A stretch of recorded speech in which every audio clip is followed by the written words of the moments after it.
Hello, in this video I'm gonna show you how to install Firefox browser on your OnePlus Nord CE2. So in order to do that, we'll need to open our Google Play Store and start searching for an app. Now write Firefox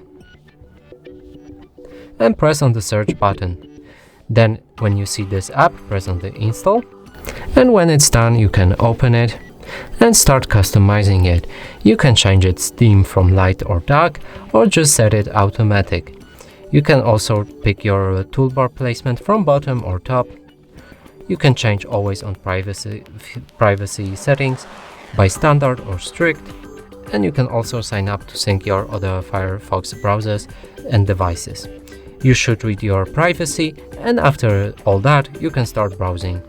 And that's it for this video. Hope you like it. Please consider subscribing to our channel, leave a like and a comment below.